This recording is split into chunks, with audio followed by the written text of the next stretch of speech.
Dozens of abandoned outdoor dining sheds across the city have been torn down, and Mayor Eric Adams is sending a very clear message to restaurants: either clean up your act or face consequences.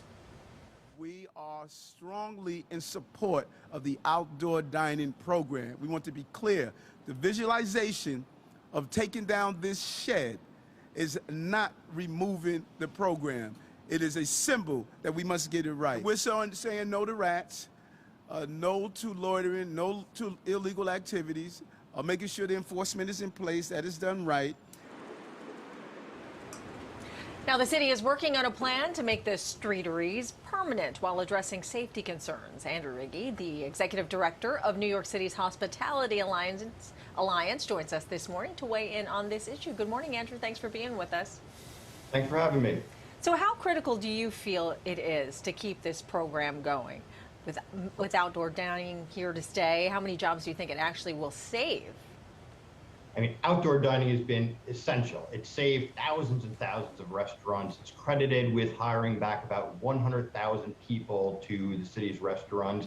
And I was just talking with a restaurateur yesterday, and they were saying if they were to lose the program, they would have to leave more, lay people off, and they need it to help pay back, all the pandemic time debt that they've piled up on their shoulders over the past now almost 3 years. It's no secret, Andrew, the sheds led to some noise, some nuisance complaints, some rodents, right, in some neighborhoods. Some of them are beautiful. They're like extensions of the restaurant, some of them not so much. So are you involved in conversations about regulating these? And if so, what kind of rules will be enforced for restaurants to comply with? Absolutely. We need a standardized, sustainable outdoor dining program that works for restaurants, for the workers, the customers, and of course the communities that they serve. So there needs to be set, clear standards in place that small businesses can comply with. There needs to be reasonable enforcement. No one wants these abandoned structures in place, but put it in context. We had this crisis. This program saved small businesses, helped save the city, and it evolved. And a lot of these restaurants, unfortunately, shut down. These structures are there. Absolutely, they need to come down right away. We've been encouraging the city. So Mayor Adams' comments yesterday, support for the program, but get rid of the abandoned structures. We're all about it. But who's actually going to enforce all these rules?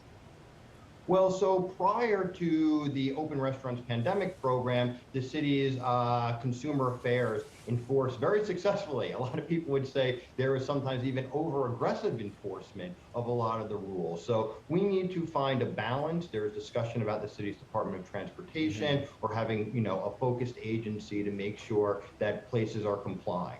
So we don't only want compliance, but we also want to cut the red tape, the bureaucracy, so these small businesses can operate successfully under a permanent outdoor dining program when we transition from this temporary emergency program. Right. So, and you're talking about the ones that need to come down are ones that are abandoned, right?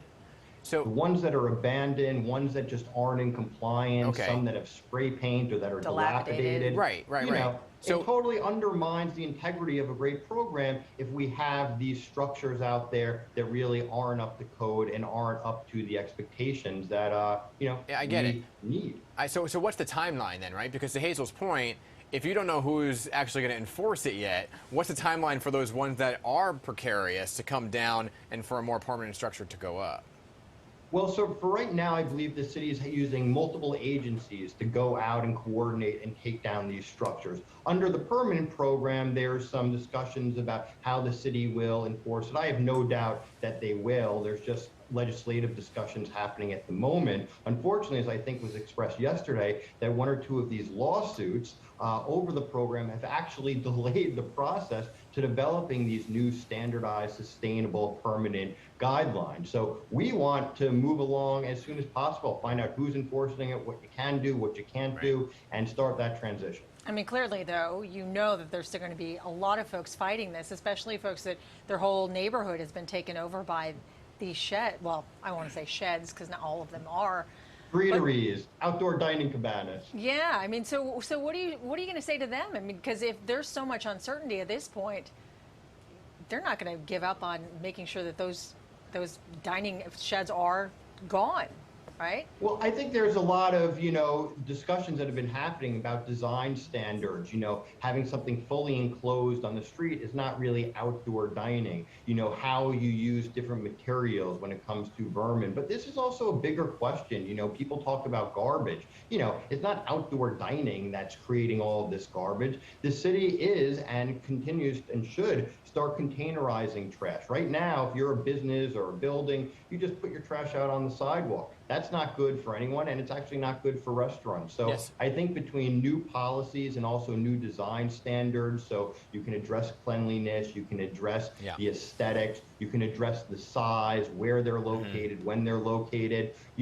We didn't have a lot of these issues pre-pandemic with the sidewalk cafes. This is an emergency program that was a necessity. Right. So now let's not scrap it. Let's just make it better, standardized, sustainable. Because at the end of the day, thousands and thousands of people are dining outdoors at restaurants every day. So while we say some people don't like it, tons of people love it, or they wouldn't be doing it. I love it. I do.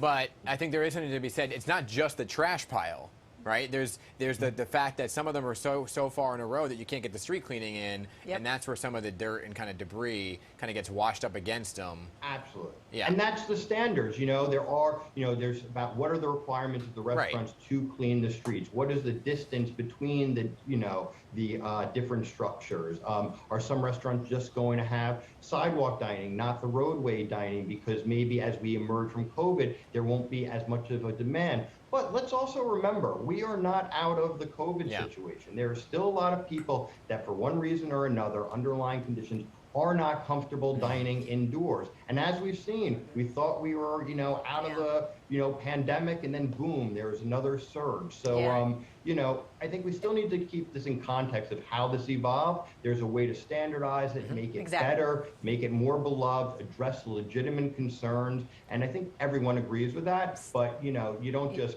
blow the system up because... Yeah, Andrew, we could talk about this all morning long, especially because people want their parking back too, but we have unfortunately run out of time. Andrew Rigie, thank you again for taking the time to talk to us.